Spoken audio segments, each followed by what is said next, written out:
Upputhara കൊച്ചീറ്റക്കാനം കരിമനാൽപ്പടി road യാത്രായോഗ്യമാക്കണമെന്ന ആവശ്യം ശക്തമാകുന്നു. 60 വർഷത്തിലകം പഴക്കമുള്ള റോഡാണ് തകർന്നു കിടക്കുന്നത്. ജില്ലാ പഞ്ചായത്തോ MLAയോ ഇടപെട്ട് റോഡ് സഞ്ചാരയോഗ്യമാക്കണമെന്നാണ് നാട്ടുകാർ ആവശ്യപ്പെടുന്നത്.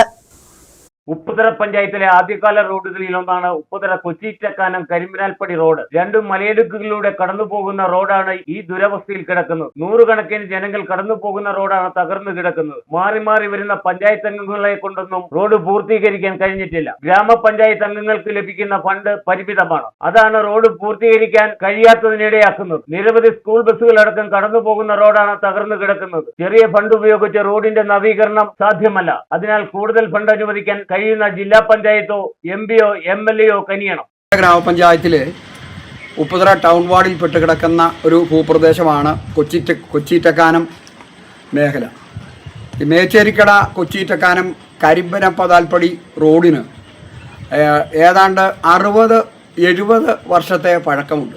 എന്നാൽ ഗ്രാമപഞ്ചായത്ത് അംഗങ്ങൾ ആയി വരുന്നവരുടെ ഫണ്ട് വളരെ കുറവായതിനാൽ ഈ റോഡിൻ്റെ നാമമാത്രമായ ഭാഗങ്ങൾ മാത്രമേ കാലാനുസൃതമായി ഈ ഗ്രാമപഞ്ചായത്ത് അംഗങ്ങൾക്ക് ചെയ്യുവാനായിട്ട് നാളിതുവരെ സാധിച്ചിട്ടുള്ളൂ.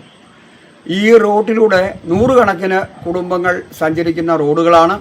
അതുകൊണ്ട് അടിയന്തരമായിട്ട് ജില്ലാ പഞ്ചായത്തും മെമ്പറും അതുപോലെ നമ്മുടെ പീരുമേടിൻ്റെ പ്രിയപ്പെട്ട MLAയും ഒരു മനസ്സ് കാണിച്ച് ഈ റോഡിൻ്റെ പണികൾ ശാശ്വതമായിട്ട് പൂർത്തീകരിക്കുവാൻ ആവശ്യമായ ഫണ്ട് ഈ ഗവൺമെൻറ്റിൻ്റെ ആദ്യ വർഷങ്ങളിൽ തന്നെ ഉള്ള പദ്ധതിയിൽ ഇടം പിടിച്ച് മുന്നോട്ട് പോകുന്നതിനും ഈ റോഡ് അടിയന്തരമായിട്ട് ഈ പ്രദേശവാസികൾക്ക് സഞ്ചാര യോഗ്യമാക്കി നൽകുവാൻ വേണ്ട സത്വര നടപടികൾ സ്വീകരിക്കണമെന്ന് കാൽനട യാത്ര പോലും കഴിയാത്ത അവസ്ഥയിലാണ് റോഡ് തകർന്നു കിടക്കുന്നത്. വർഷങ്ങളായി തകർന്നു കിടക്കുന്ന റോഡിന്റെ കുറെ ഭാഗം യാത്രായോഗ്യമാക്കാൻ പഞ്ചായത്ത് അംഗങ്ങൾക്ക് കഴിഞ്ഞിട്ടുണ്ടെങ്കിലും ഭൂരിഭാഗവും യാത്രായോഗ്യമല്ല. ദിനംപ്രതി നിരവധി അപകടങ്ങളും ഇവിടെ ഉണ്ടാകുന്നുണ്ട്. ഇരുചക്ര വാഹന യാത്രികരാണ് കൂടുതലും അപകടത്തിൽപ്പെടുന്നത്. ഈ റോഡിന്റെ അപകടാവസ്ഥയ്ക്ക് അടിയന്തര പരിഹാരമുണ്ടാവണമെന്നാണ് നാട്ടുകാരുടെ ആവശ്യം. Idukki vision news, Upputhara.